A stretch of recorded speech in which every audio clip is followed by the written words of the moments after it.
Welcome to fall, y'all. So, if you watched my last video, you know I'm finally in the mood. My daughter went to the dollar store and hooked me up. So, I'm using these traditional colors, which I normally wouldn't. I'm using them sporadically throughout the home. So, today I'm going to show you a little bit of what I did in the kitchen, but I'm going to exclude my tabletop because I want to participate in the challenge. So I won't show that today, but it is so cute. I love it. But I'll show you bits and pieces of what I've done so far with some of what you're seeing here. So I did a few vignettes and some DIYs. I'm a big fan of using what you have. So I'm going to show you a fun way to put together a banner for your window with things you already have.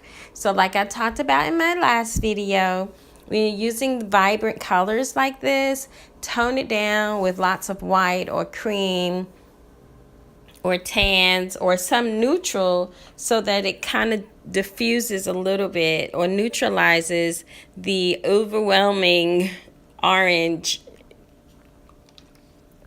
Excuse me, I had to take a drink of water. Orange and yellows that you see. It's beautiful, but it can be a bit much, especially for me. I like the soothing palette of the grays and the whites and touches of black, etc., etc. All right. So the first thing I do when I'm ready to fall into harvest time is I write on my blackboard messages that just kind of remind us to stay in the spirit of autumn. So what I have here on my chalkboard is my fall fun list. Now, this list you can do with your family. You can come up with it together, and I've seen variations of this. Some people are so talented with their artistry. It's like amazing to me. So, I'm not that gifted, but I put a list up of the things that we want to do this season as a family, and we will do them together. I always start my list with being thankful or being grateful because no matter how bad you think you have it right now, someone has it far worse. And I always tell people when you're feeling down, go ahead and volunteer. It will make you feel so much better about your life. I promise you that. I also did a fun little DIY fabric pumpkin. My daughter says it looks homemade. Okay, it may not be my strong suit, okay? But I like it. I think it's cute. And I put it in my downstairs hutch that's in the hallway or in the front foyer entry area. And I think it's cute. And I just nestled it with some of the dollar store stems that you see and a little bit of piece of ShamWow, basically, from the dollar store.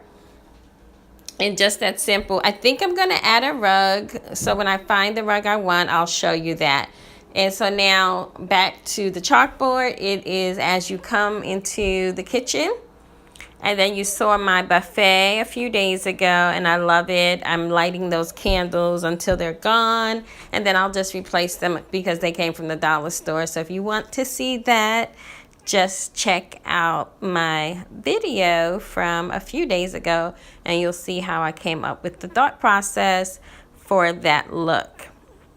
And then next, I said I'm going to skip the table. But what I did find at the dollar store was this beautiful mat. Now, I know it's plastic, but it was so pretty and in that farmhouse styling that we love. And it says blessed. And what better way to remind you to count your blessings than that? So I simply popped it in a tray, and now it's a wonderful tray to serve with, or it's functional as an art piece as I'm using it here.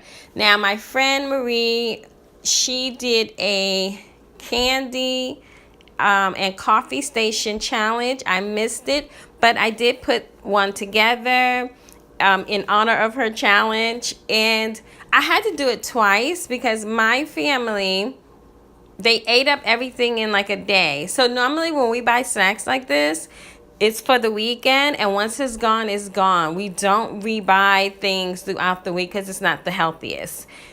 so we kind of monitor it. We'll buy fruit and things through the week, and then on the weekend we like to, indulge a little bit. But again, I had to do it 2 times. So what's on your candy station? It's fun to see the different versions. We grabbed some candy corn, some gingerbread cookies, some cake, some fruit snacks, and that was pretty much it. Now, I wanted some napkins for this little candy cart, and I went to Marshall's, but they were $3. I picked them up. They were $3, but when I went to the dollar store like a few days later, they actually had some for $1 with the little plate, so I grabbed those, and I probably will take the Marshall's one back and see what else they have, because I don't mind taking things back.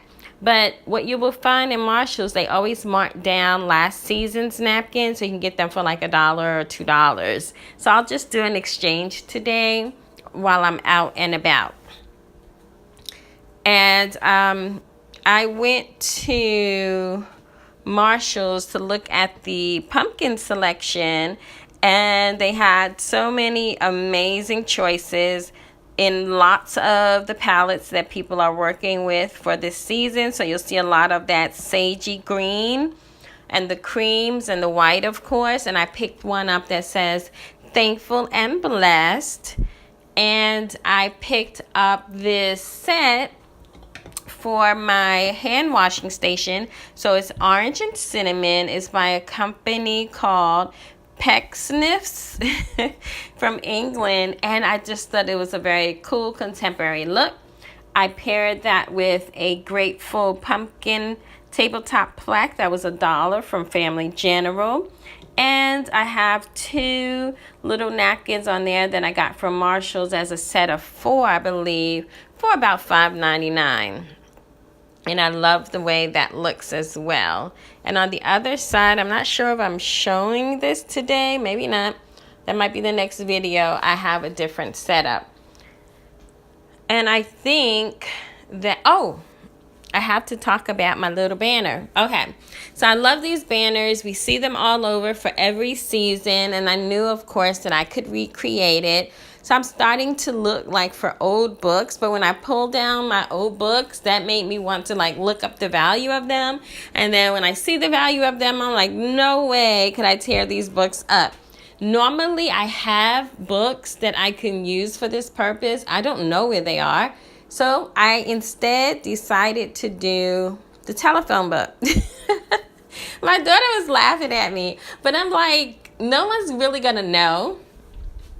Because the way I cut it the opposite way of how you read it. And so it's hanging the width way. I don't know. I just butchered that. But I think you know what I mean.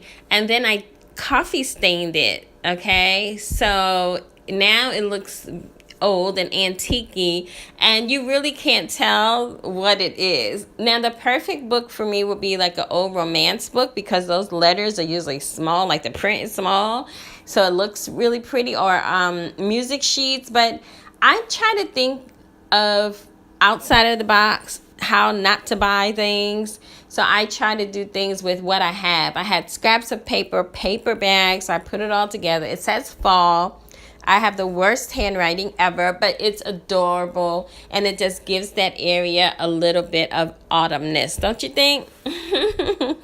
So, I've given you a lot to contemplate today, right? Most important, when you look at my channel, I want you to remember, try to decorate your house beautifully and affordably. First, with what you have. Reimagine, repurpose. Thank you so much for watching my video today. And I'm going to be sharing more throughout the week with you. I'm going to be popping over. I made a lot of new friends from that last challenge that we did with the DIY Mommy. So I've been binge watching people's channels. And a lot of people, you are so lovely. I'm enjoying chatting with you, and I enjoy seeing all of the beauty that you're putting into your homes, and you inspire me. I hope to inspire some of you as well. I'm going to leave you with just a beautiful still of some of the pumpkins I saw over the weekend. Talk to you soon, and as always, keep it crafty.